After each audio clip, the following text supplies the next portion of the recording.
Good morning and welcome back to Storytime Classics Live, produced by Southwest Shakespeare Company. I'm your host, Bo Heckman, and this is my co-host, Jane. Jane, continue on. Thank you. Thank you for showing up. All right.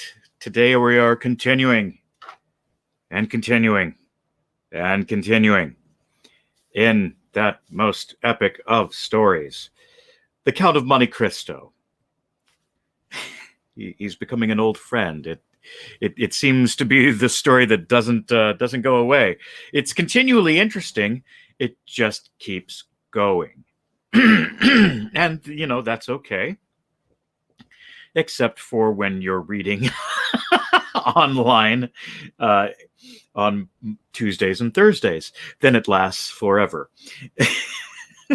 Well, anyway, as we pick up, stuff is happening. If you've missed any of the previous installments, they are all there on YouTube, the Southwest Shakespeare YouTube page.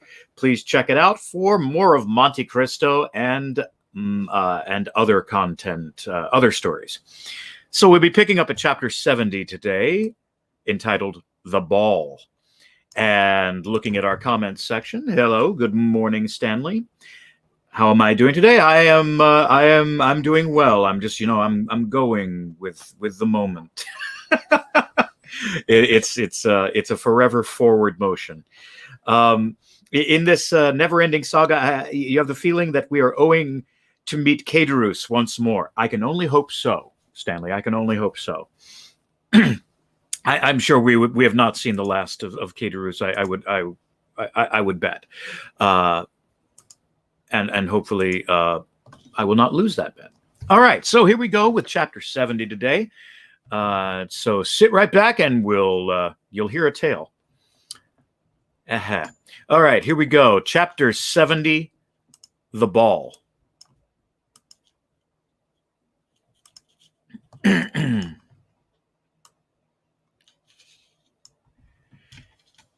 was the warmest days of July, when in due course of time the Saturday arrived upon which the ball was to take place at Monsieur de Morcerf's. It was 10 o'clock at night.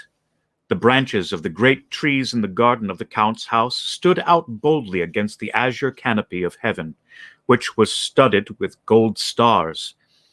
But where the last fleeting clouds of a vanishing storm yet lingered, from the apartments on the ground floor might be heard the sound of music, with the whirl of the waltz and the gallop, while brilliant streams of light shone through the openings of the Venetian blinds.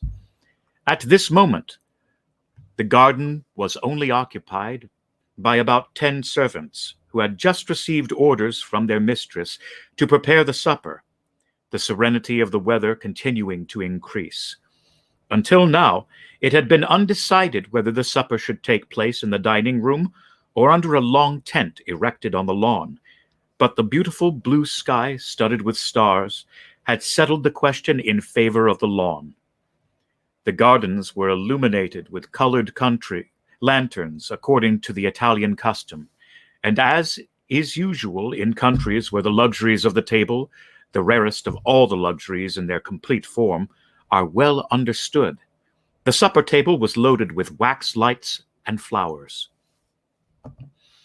At the time the Countess of Morcerf returned to the rooms after giving her orders, many guests were arriving, more attracted by the charming hospitality of the Countess than by the distinguished position of the Count. For, owing to the good taste of Mercedes, one was sure of finding some devices at her entertainment worthy of describing, or even copying in case of need. Madame Danglars, in whom the events we have related had caused deep anxiety, had hesitated about going to Madame de Morcerf's, when during the morning her carriage happened to meet that of Villefort. The latter made a sign, and when the carriages had drawn close together, said, You are going to Madame de Morcerf's, are you not?" "No," replied Madame Danglars, "I am too ill." "You are wrong," replied Villefort significantly. "It is important that you should be seen there." "Do you think so?" asked the Baroness. "I do." "In that case I will go." And the two carriages passed on towards their different destinations. Madame Danglars therefore came not only beautiful in person, but radiant with splendor. She entered by one door at the time when Mercedes appeared at the door. The Countess took Albert to meet Madame Danglars. He approached, paid her some well-merited compliments on her toilet, and offered his arm to conduct her to a seat. Albert looked about him. "You are looking for my daughter," said the Baroness, smiling. "I confess it," replied Albert. "Could you have been so cruel as not to bring her?" "Calm yourself. She has met Mademoiselle de Villefort and has taken her arm. See, they are following us, both in white dresses, one with a bouquet of camellias, the other one of myosotis. But tell me." "Well, what do you wish to know?" "Will not the Count of Monte Cristo be here tonight?" 17, replied Albert. "What do you mean?" "I only mean that the Count seems the rage," replied the Viscount, smiling, "and that you are the 17th person that has asked me the same question. The Count is in fashion. I congratulate him upon it." "And have you replied to every one as you have to me?" "Ah, to be sure, I have not answered you. Be satisfied. We shall have this lion. We are among the privileged ones." "Were you at the opera yesterday?" "No." "He was there." "Ah, indeed. And did the eccentric person commit any new originality? Can he be seen without doing so?" "Elsler was dancing in the Diable Bateau. Okay, we're just going to go with that right now. The Greek princess was in ecstasies. After the cachucha, he placed a magnificent ring on the stem of a bouquet and threw it to the charming danseuse, who, in the third act, to do honor to the gift, reappeared with it on her finger. And the Greek princess, will she be there?" "No, you will be deprived of that pleasure. Her position in the Count's establishment is not sufficiently understood. Wait, leave me here and go and speak to Madame de Villefort, who is trying to attract your attention." Albert bowed to Madame Danglars and advanced towards Madame de Villefort, whose lips opened as he approached. "I wager anything," said Albert, interrupting her, "that I know what you are about to say." "Well, what is it?" "If I guess rightly, will you confess it?" "Yes." "On your honor?" "On my honor." "You were going to ask me if the Count of Monte Cristo had arrived, or was expected." "No, not at all." "It is not of him that I was now thinking. I was going to ask if you had received any news of Monsieur Franz." "Oh, yes, yesterday." "What did he tell you?" "That he was leaving at the same time as his letter." "Well, now then, the Count?" "The Count will come. Of that you may be satisfied." "You know that he has another name besides Monte Cristo?" "No, I didn't know it." "Monte Cristo is the name of an island, and he has family name." "I've never heard of it." "Well, then I'm better informed than you. His name is Zacon." "It is possible." "He is a Maltese." "That is also possible. The son of a ship owner." "Really, you should relate all this aloud. You would have the greatest success. He served in India, discovered a mine in Thessaly, and comes to Paris to establish a mineral water cure at Auteuil." "Well, I'm sure," said Morcerf, "this is indeed news. Am I allowed to repeat it?" "Yes, but cautiously. Tell one thing at a time, and do not say I told you." "Why so?" "Because it is a secret just discovered." "By whom?" "The police." "Then the news originated at the prefect's last night. Paris, you can understand, is astonished at the sight of such unusual splendor, and the police have made inquiries." Well, well, nothing more is wanting than to arrest the Count as a vagabond, on the pretext of his being too rich. Indeed, that doubtless would have happened if his credentials had not been so favorable. Poor Count! And is he aware of the danger he has been in? I think not. Then it will be but charitable to inform him. When he arrives, I will not fail to do so." Just then, a handsome young man with bright eyes, black hair, and glossy mustache respectfully bowed to Madame de Villefort. Albert extended his hand. "Madame," said Albert, "allow me to present you to Monsieur Maximilien Morrel, captain of Cephas, one of our best and, above all, our bravest officers." "I have already had the pleasure of meeting this gentleman at Auteuil, at the house of the Count of Monte Cristo," replied Madame de Villefort, turning away with marked coldness of manner. This answer, and especially the tone in which it was uttered, chilled the heart of poor Morrel. But a recompense was in store for him. Turning around, he saw near the door a beautiful fair face, whose large blue eyes were, without any marked expression, fixed upon him, while the bouquet of myosotis was gently raised to her lips. The salutation was so well understood that Morrel, with the same expression in his eyes, placed his handkerchief to his mouth, and these two living statues, whose hearts beat so violently under their marble aspect, separated from each other by the whole length of the room, forgot themselves for a moment, or rather forgot the world in their mutual contemplation. They might have remained much longer lost in one another without anyone noticing their abstraction. The Count of Monte Cristo had just entered. We have already said that there was something in the Count which attracted universal attention whether he appeared. It was not the coat, unexceptional in its cut, though simple and unornamented. It was not the plain white waistcoat. It was not the trousers that displayed the foot so perfectly formed. It was none of these things that attracted the attention. It was his pale complexion, his waving black hair, his calm and serene expression, his dark and melancholy eye, his mouth chiseled with such marvelous delicacy, which so easily expressed such high disdain. These were what fixed the attention of all upon him. Many men might have been handsomer, but certainly there could be none whose appearance was more significant, if the expression may be used. Everything about the Count seemed to have its meaning, for the constant habit of thought which he had acquired had given an ease and vigor to the expression of his face, and even to the most trifling gesture, scarcely to be understood.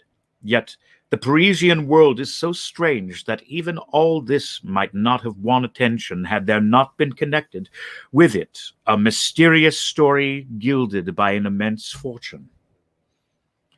Meanwhile, he advanced through the assemblage of guests under a battery of curious glances towards Madame de Morcerf, who, standing before a mantelpiece ornamented with flowers, had seen his entrance in a looking-glass placed opposite the door, and was prepared to receive him. She turned towards him with a serene smile just at the moment he was bowing to her. No doubt she fancied the Count would speak to her, while on his side the Count thought she was about to address him. But both remained silent, and after a mere bow, Monte Cristo directed his steps to Albert, who received him cordially. "Have you seen my mother?" asked Albert. "I have just had the pleasure," replied the Count, "but I have not seen your father." "See, he is down there talking politics with that little group of great geniuses." "Indeed," said Monte Cristo, "and so those gentlemen down there are men of great talent? I should not have guessed it. And for what kind of talent are they celebrated? You know there are different sorts. That tall, harsh-looking man is very learned. He discovered, in the neighborhood of Rome, a kind of lizard with a vertebra more than lizards usually have, and he immediately laid his discovery before the Institute. The thing was discussed for a long time, but finally decided in his favor. I can assure you the vertebra made a great noise in the learned world, and the gentleman, who was only a knight of the Legion of Honor, was made an officer." "Come," said Monte Cristo, "this cross seems to me to be wisely awarded. I suppose, had he found another additional vertebra, they would have made him a commander." "Very likely," said Albert. "And who can that person be who has taken it into his head to wrap himself in a blue coat embroidered with green?" Oh, that coat is not his own idea. It is the Republic's, which deputed David to devise a uniform for the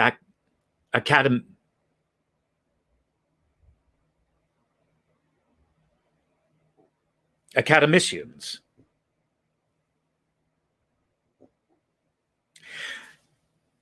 Indeed, said Monte Cristo. So this gentleman is an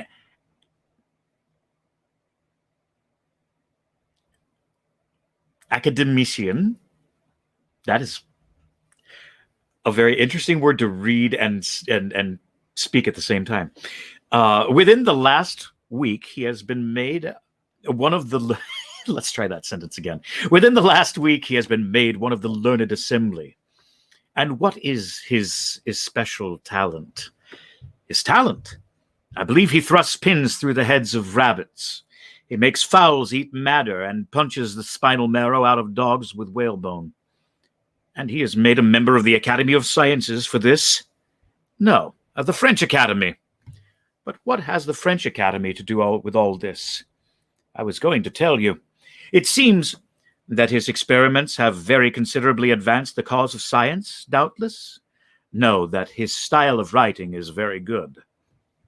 This must be very flattering to the feelings of rabbits, into whose heads he has thrust pins, to the fowls whose bones he has dyed red, and to the dogs whose spinal marrow he has punched out. Albert laughed. And the other one, demanded the Count. That one? Yes, the third. The one in the dark blue coat. Yes. He is a colleague of the Count, and one of the most active opponents to the idea of providing the Chamber of Peers with a uniform. He was very successful upon that question. He stood badly with the liberal papers, but his noble opposition to the wishes of the court is now getting him into favor with the journalists. They talk of making him an ambassador. And what are his claims to the peerage? He has composed 2 or 3 comic operas, written 4 or 5 articles for the Siècle, and voted 5 or 6 years in the ministerial side. Bravo, Viscount, said the Monte Cristo, smiling. You are a delightful cicerone. And now you will do me a favor, will you not? What is it? Do not introduce me to any of these gentlemen, and should they wish it, you will warn me.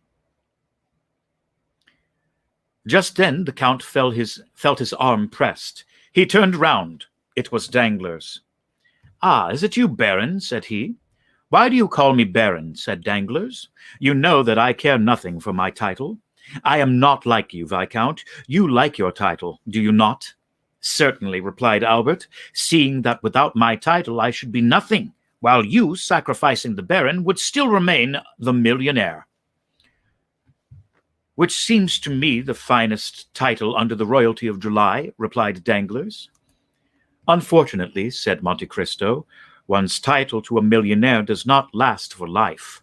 Like that of Baron, peer of France, or academician, for example, the millionaires Frank and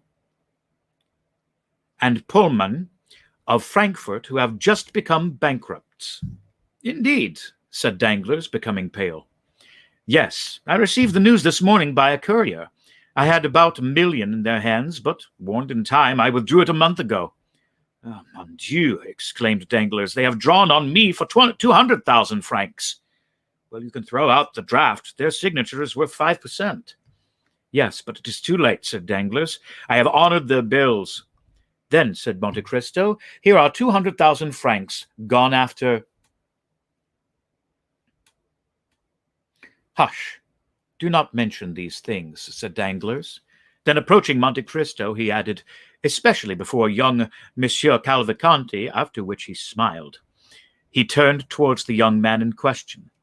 Albert had left the Count to speak to his mother, Danglars to converse with young Cavalcanti. Monte Cristo was for an instant alone. Meanwhile, the heat became excessive. The footmen were hastening through the rooms with waiters loaded with ices. Monte Cristo wiped the perspiration from his forehead, but drew back with the waiter when the waiter was presented to him. He took no refreshment. Madame de Morcerf did not lose sight of Monte Cristo. She saw that he took nothing, even noticed his gesture of refusal. "Albert," she asked, "did you notice that?" "What, mother?" "That the Count has never been willing to partake of food under the roof of Monsieur de Morcerf." "Yes, but then he breakfasted with me. Indeed, he made his first appearance in the world on that occasion." "But your house is not Monsieur de Morcerf's," murmured Mercédès, "and since he has been here, I've watched him." "Well?" "The Count is very temperate." Mercédès smiled sadly. "Approach him," said she, "and when the next waiter passes, insist upon his taking something." "But why, mother?" "Just to please me, Albert," said Mercédès. Albert kissed his mother's hand and drew near the Count. Another salver passed, loaded like the preceding ones. She saw Albert attempt to persuade the Count, but he obstinately refused. Albert rejoined his mother.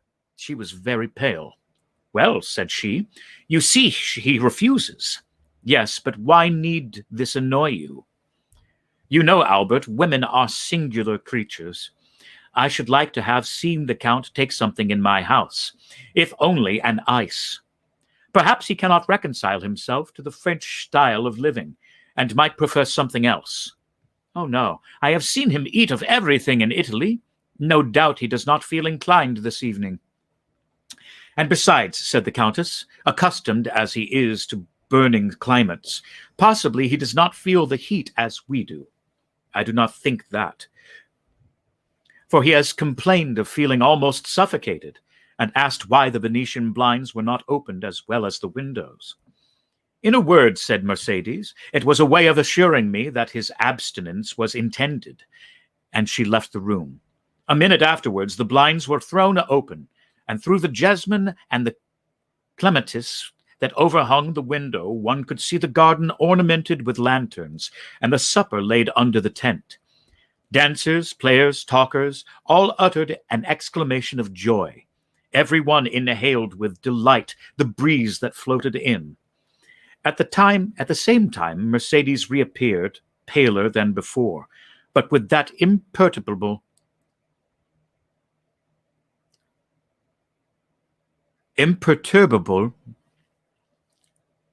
expression of countenance which she sometimes wore.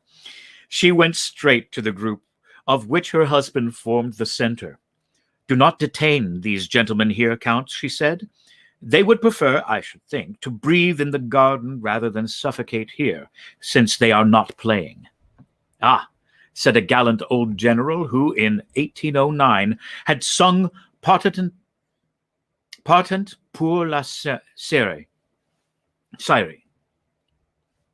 "We will not go alone to the garden." "Then," said Mercédès, "I will lead the way." Turning towards Monte Cristo, she added, "Count, will you oblige me with your arm?" The Count almost staggered at these simple words. Then he fixed his eyes on Mercédès. It was only a momentary glance, but it seemed to the Countess to have lasted for a century. So much was expressed in that one look. He offered his arm to the Countess. She took it, or rather just touched it with her little hand, and they together descended the steps, lined with rhododendrons and camellias. Behind them, by another outlet, a group of about 20 persons rushed into the garden with loud exclamations of delight.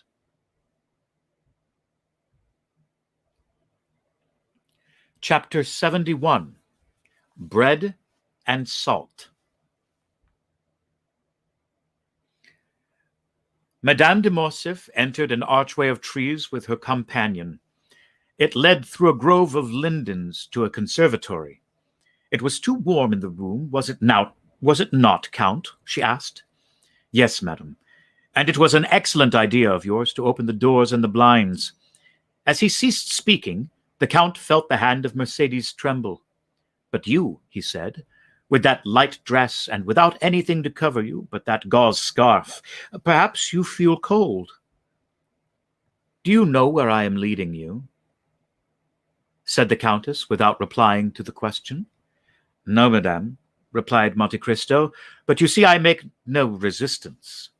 We are going to the greenhouse that you see at the other end of the grove. The Count looked at Mercédès as if to interrogate her, but she continued to walk on in silence. and he refrained from speaking. They reached the building, ornamented with magnificent fruits, which ripen at the beginning of July in the artificial temperature which takes the place of the sun, so frequently absent in our climate. The Countess left the arm of Monte Cristo and gathered a bunch of muscatel grapes. "See, Count," she said, with a smile so sad in its expression that one could almost detect the tears on her eyelids.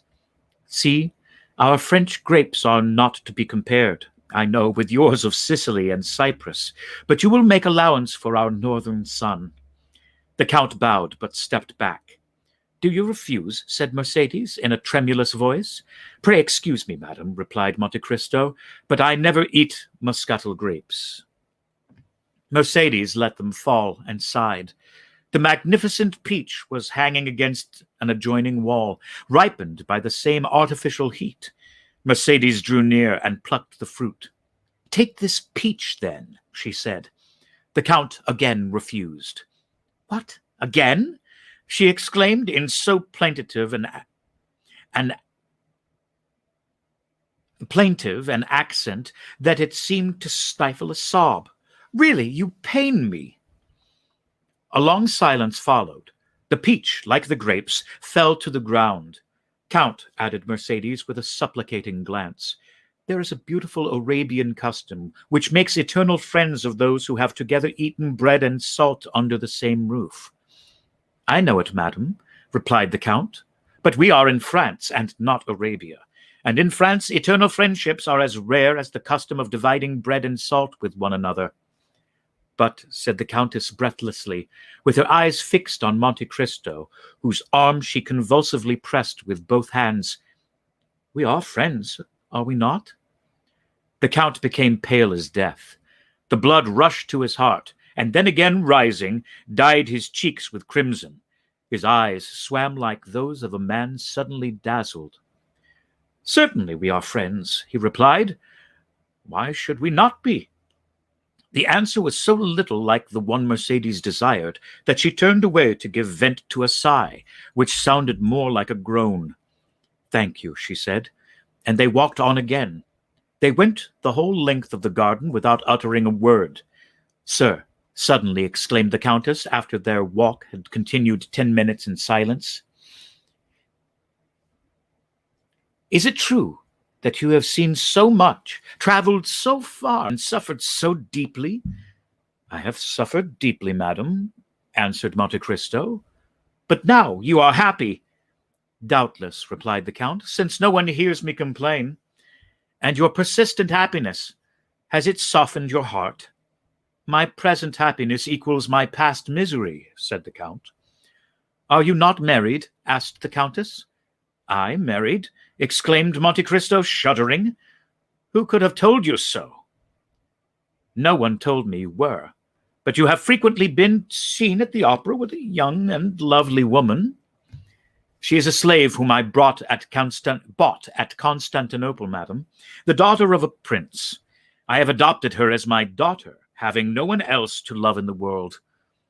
"You live alone, then?" "I do." "You have no sister, no son, no father?" "I have no one." "How can you exist thus without anyone to attach you to life?" "It is not my fault, madam. At Malta I loved a young girl, was on the point of marrying her, when war came and carried me away. I thought she loved me well enough to wait for me, and even to remain faithful to my memory. When I returned, she was married. This is the history of most men who have passed 20 years of age. Perhaps my heart was weaker than the hearts of most men, and I suffered more than they would have done in my place. That is all." The Countess stopped for a moment, as if grasping for breath. "Yes," she said, "and you have still preserved this love in your heart. One can only love once. And did you ever see her again?" "Never." "Never?" "I never returned to the country where she lived." "To Malta?" "Yes, Malta." "She is, then, now at Malta?" "I think so." "Have you forgiven her for all she has made you suffer?" "Her?" "Yes, but only her. Do you then still hate those who separated you?" Hate them? I hate them? Not at all. Why should I? The Countess placed herself before Monte Cristo, still holding in her hand a portion of the perfumed grapes. Take some, she said. Madame, I never eat muscatel grapes, replied Monte Cristo, as if the subject had not been mentioned before. The Countess dashed the grapes into the nearest thicket with a gesture of despair. Inflexible man, she murmured. Monte Cristo remained as unmoved as if the reproach had not been addressed to him. Albert at this moment ran in. "Oh, mother," he exclaimed, "such a misfortune has happened." What has happened?" asked the Countess, as though awakening from a sleep to the realities of life. "Did you say a misfortune? Indeed, I should expect misfortunes. Monsieur de Villefort is here." "Well?" "He comes to fetch his wife and daughter." "Why so?" "Because Madame de Saint-Méran is just arrived in Paris, bringing the news of Monsieur de Saint-Méran's death, which took place on the first stage after he left Marseille. Madame de Villefort, who was in very good spirits, would neither believe nor think of the misfortune. But Mademoiselle Valentine, at the first words, guessed the whole truth, notwithstanding all the precautions of her father. The blow struck her like a thunderbolt, and she fell senseless." "And how was Monsieur de Saint-Méran related to Mademoiselle de Villefort?" said the Count. "He was her grandfather on the mother's side. He was coming here to hasten her marriage with Franz." "Ah, indeed. So Franz must wait. And why was not Monsieur de Saint-Méran also grandfather to Mademoiselle Danglars?" Albert, said Madame de Morcerf in a tone mild reproof. "What are you saying?" "Oh, Count, he esteems you so highly. Tell him that he has spoken amiss." And she took 2 or 3 steps forward. Monte Cristo watched her with an air so thoughtful and so full of affectionate admiration that she turned back and grasped his hand. At the same time, she seized that of her son and joined them together. "We are friends, are we not?" she asked. "Oh, madame, I do not presume to call myself your friend, but at all times I am your most respectful servant." The Countess left with an indescribable pang in her heart, and before she had taken 10 steps, the Count saw her raise her handkerchief to her eyes. "Do not my mother and you agree?" asked Albert, astonished. "On the contrary," replied the Count. "Did you not hear her declare that we were friends?" They re-entered the drawing-room, which Valentine and Madame de Villefort had just quitted. It is perhaps needless to add that Morrel departed almost at the same time. Chapter 72. Madame de Saint-Méran.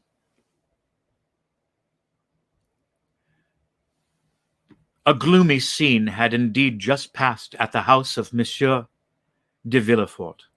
After the ladies had departed for the ball, whether all the entreaties of Madame de Villefort had failed in persuading him to accompany them, the procurer had shut himself up in his study, according to his custom, with a heap of papers calculated to alarm anyone else, but which generally scarcely satisfied his inordinate desires. But this time the papers were a mere matter of form. Villefort had secluded himself, not to study, but to reflect, and with the door locked and the orders given that he should not be disturbed excepting for important business, he sat down in his armchair and began to ponder over the events, the remembrance of which had during the last 8 days filled his mind with so many gloomy thoughts and bitter recollections. Then, instead of plunging into the mass of documents piled before him, he opened the drawer of his desk, touching a spring, and drew out a parcel of cherished memoranda, amongst which he had carefully arranged, in characters only known to himself, the names of all those who, either in his political career, in money matters, at the bar, or in his mysterious love affairs, had become his enemies. Their number was formidable. now that he had begun to fear, and yet these names, powerful though they were, had often excused him to smile with the same kind of satisfaction experienced by a traveler from the summit of a mountain beholds at his feet the craggy eminences, the almost impassable paths, and the fearful chasms through which he has so perilously climbed. When he had run over all these names in his memory, again read and studied them, commenting meanwhile upon his lists, he shook his head. "No," he murmured, "none of my enemies would have awaited so patiently and laboriously for so long a space of time that they might now come and crush me with this secret. Sometimes, as Hamlet says, foul deeds will rise, though all the earth o'erwhelm them to men's eyes. But, like a phosphoric light, they rise but to mislead. The story has been told by the Corsican to some priest, who in his turn has repeated it. Monsieur de Monte Cristo may have heard it, and to enlighten himself, but why should he wish to enlighten himself upon the subject?" asked Villefort after a moment's reflection. "What interest can this Monsieur de Monte Cristo or Monsieur Zacon, son of a ship owner of Malta, discover in a mine in Thessaly, now visiting Paris for the first time? What interest, I say, can he take in discovering a gloomy, mysterious, and useless fact like this?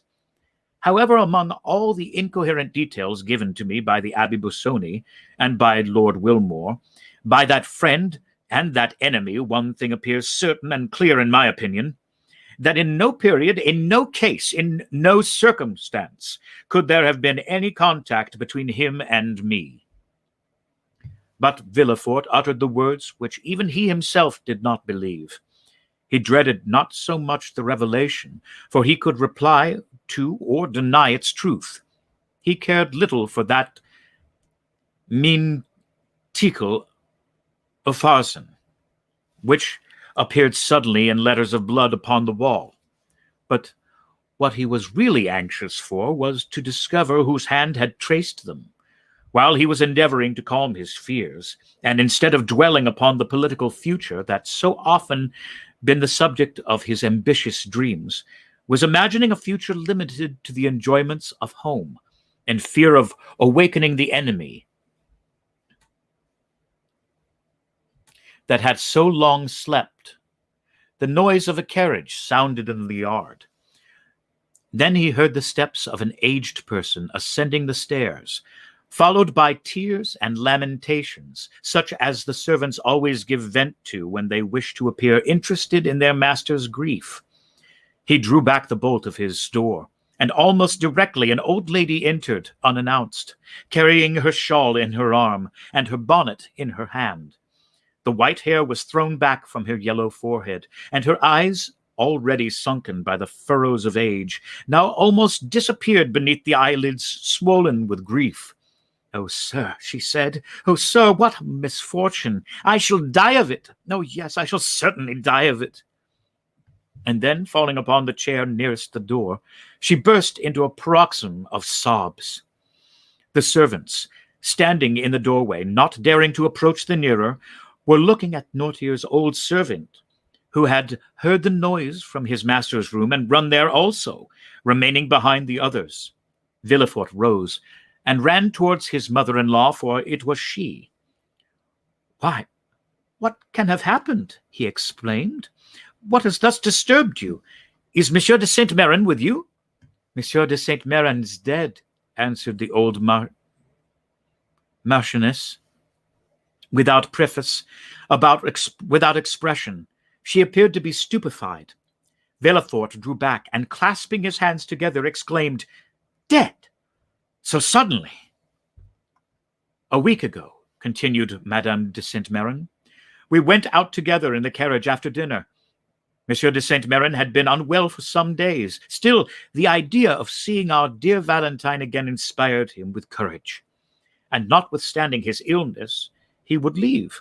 At 6 leagues from Marseille, after having eaten some of the lozenges he is accustomed to take, he fell into such a deep sleep that it appeared to be, to me, unnatural.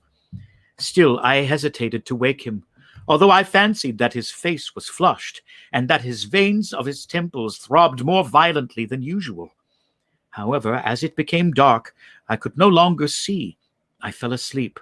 I was soon aroused by a piercing shriek, as from a person suffering in his dreams, and he suddenly threw his head back violently.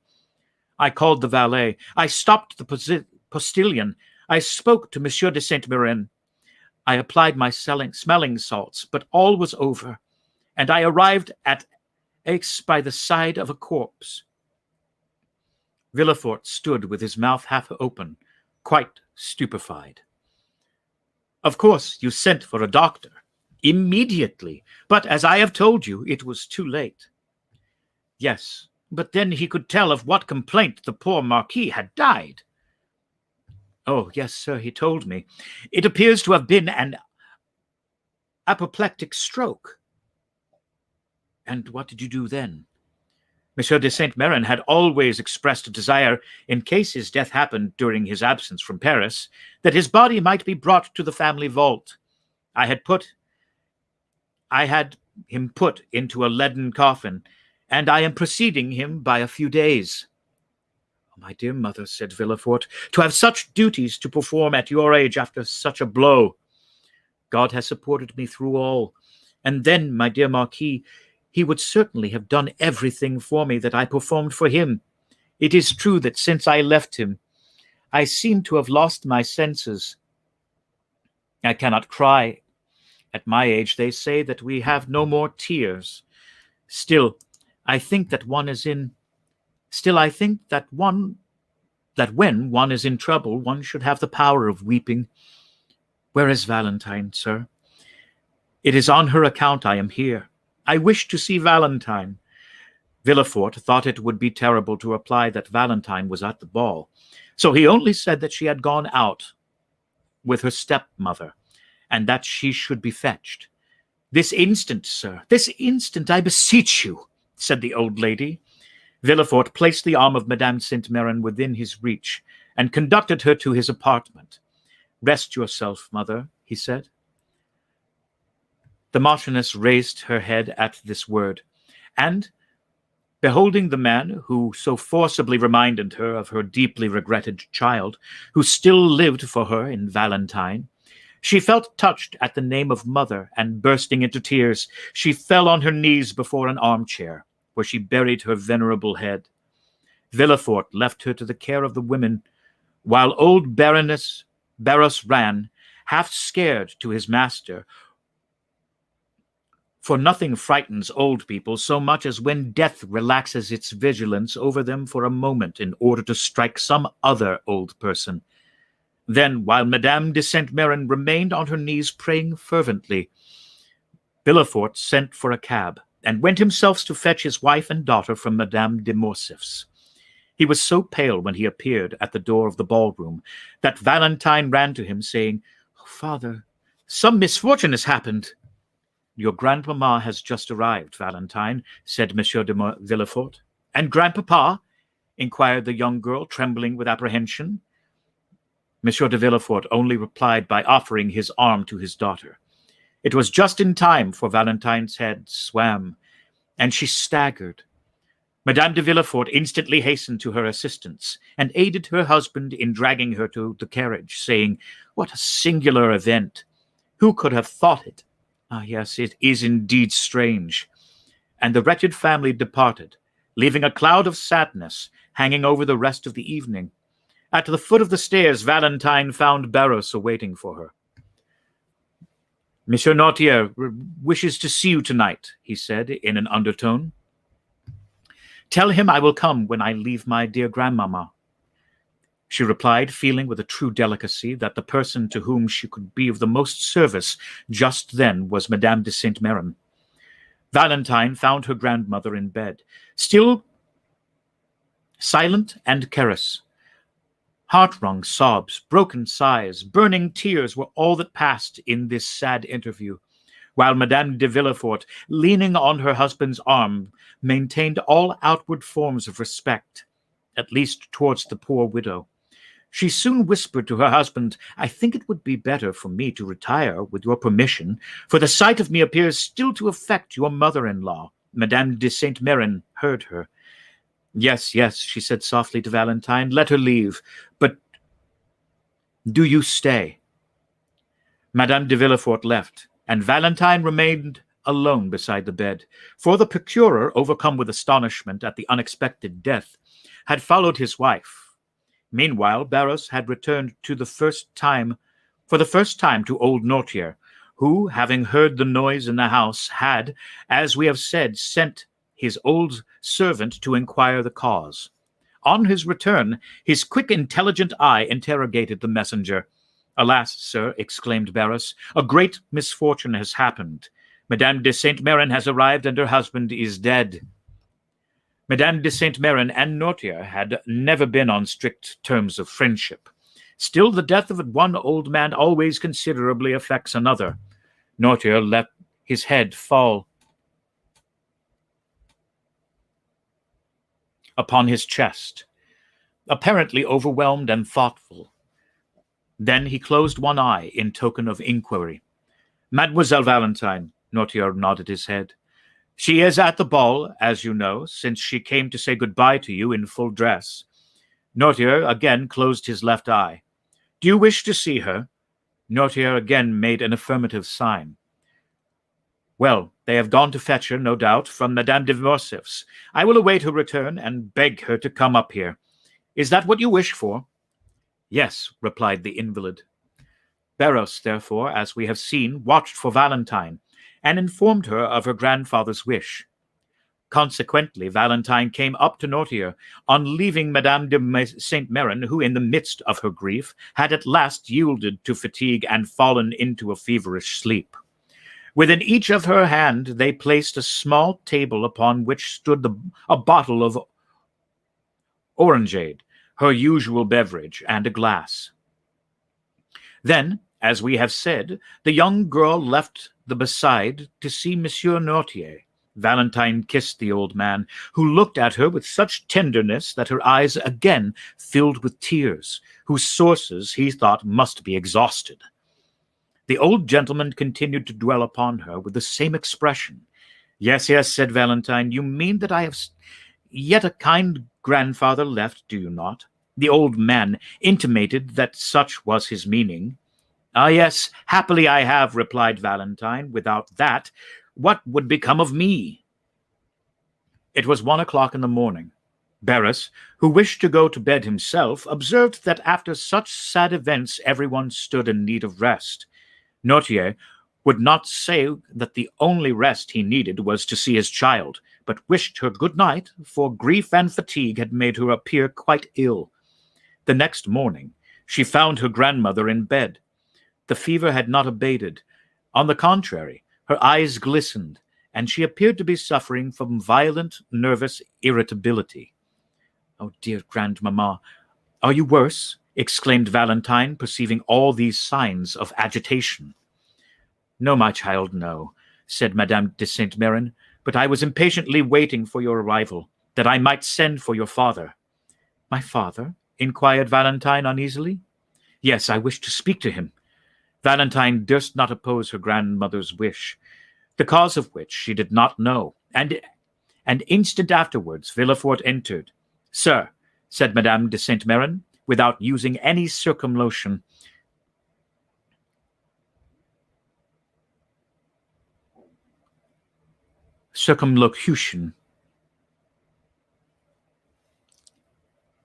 and as if fearing she had no time to lose, "you wrote me concerning the marriage of this child?"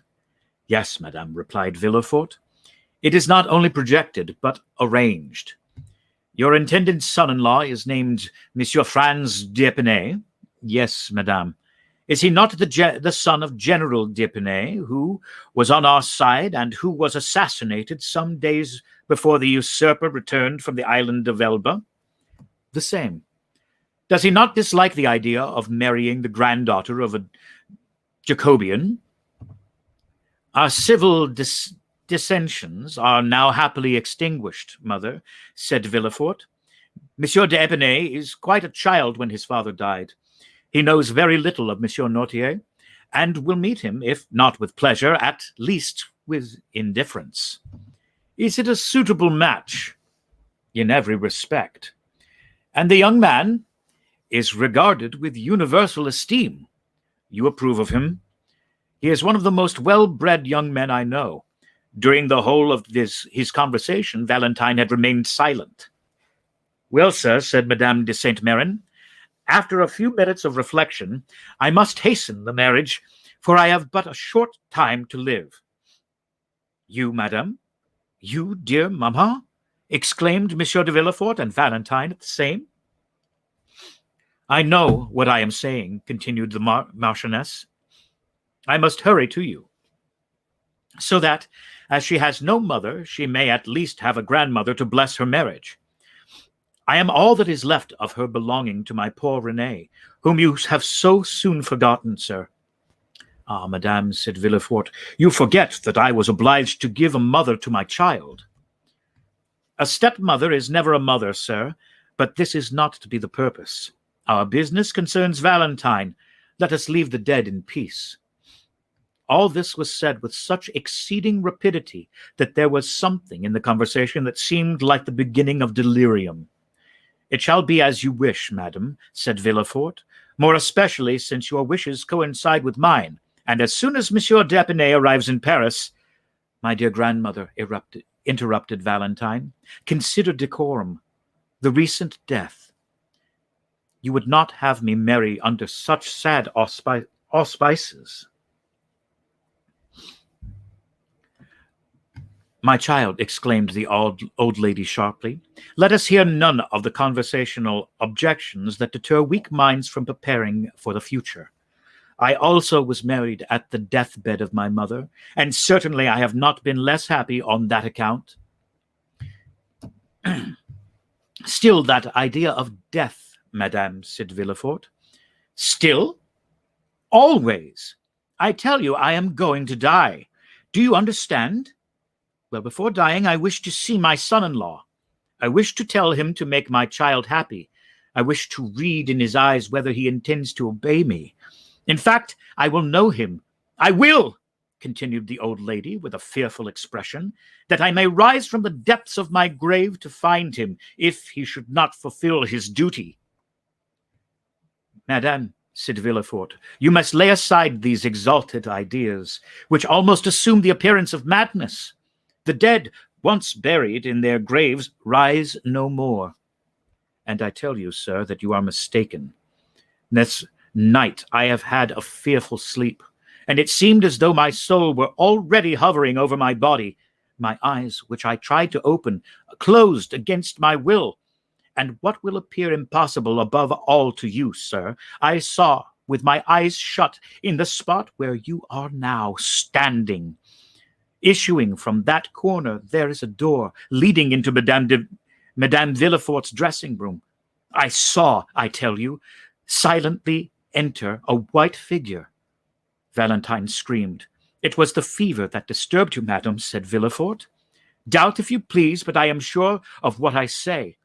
I saw a white figure, and as if to prevent my discrediting the testimony, if only one of my senses, I heard my glass removed, the same which is there now on the table.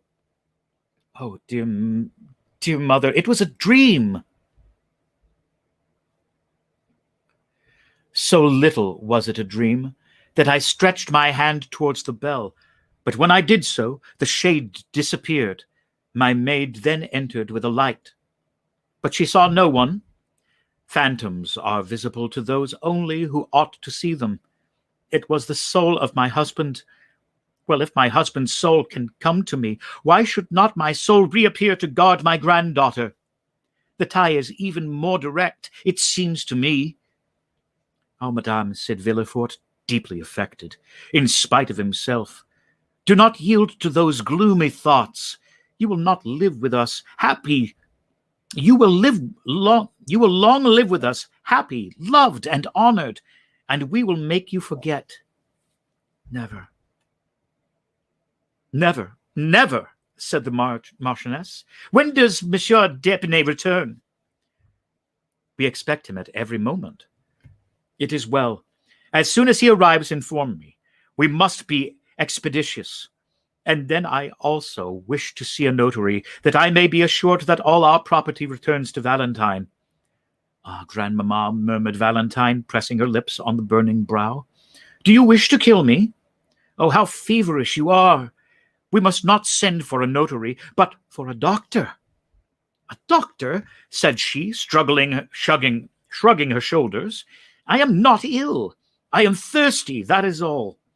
What are you drinking, dear grandmamma? The same as usual, my dear. My glass is there on the table. Give it to me, Valentine. Valentine poured the orangeade into a glass and gave it to her grandmother with a certain degree of dread, for it was the same glass she fancied that had been touched by the spectre. But Marchioness drained the glass at a single draught, and then turned on her pillow, repeating, "The notary! The notary!" Monsieur de Villefort left the room, and Valentine seated herself at the bedside of her grandmother. The poor child appeared herself to require the doctor she had recommended to her aged relative. A bright spot burned in either cheek. Her respiration was short and difficult, and her pulse beat with feverish excitement. She was thinking of the despair of Maximilian, when he should be informed that Madame de Saint-Méran, instead of being an ally, was unconsciously acting as his enemy. More than once she thought of revealing all to her grandmother, and she would not have hesitated a moment if Maximilian Morrel had been named Albert de Morcerf or Raoul de Chateau-Renaud. But Morrel was of plebeian extraction, and Valentine knew how the haughty Marquis de Saint-Méran despised all who were not noble. Her secret had each time been repressed when she was about to reveal it, but by the sad conviction that it would be useless to do so, for were it once discovered by her father and mother, all would be lost. 2 hours passed thus. Madame de Saint-Méran was in feverish sleep, and the notary had arrived. Though his coming was announced in a very low tone, Madame de Saint-Méran rose from her pillow. "The notary!" she exclaimed. "Let him come in." The notary, who was at the door, immediately entered. "Go, Valentine," said Madame de Saint-Méran, "and leave me with this gentleman." "But, grandmamma—" "Leave me, go." The young girl kissed her grandmother, and left with her handkerchief to her eyes. At the door she found the valet de chambre, who told her that the doctor was waiting in the dining-room. Valentine instantly ran down. The doctor was a friend of the family, and at the same time one of the cleverest men of the day, and very fond of Valentine, whose birth he had witnessed. He had himself a daughter about her age, but whose life was one continued source of anxiety and fear to him from her mother having been consumptive. "Ah," said Valentine, "we have been waiting for you with such impatience, dear Monsieur d'Avrigny. But, first of all, how are Madeleine and Antoinette?" Madeleine was the daughter of Monsieur d'Avrigny, and Antoinette was his niece. Monsieur d'Avrigny smiled sadly. "Antoinette is very well," he said, "and Madeleine tolerably so. But you sent for me, my dear child. It is not your father or Madame de Villefort who is ill. As for you, although we doctors cannot divest our patients of nerves, I fancy you have no further need of me than to recommend you do not allow your imagination to take too wide a field." Valentine colored. Monsieur d'Avrigny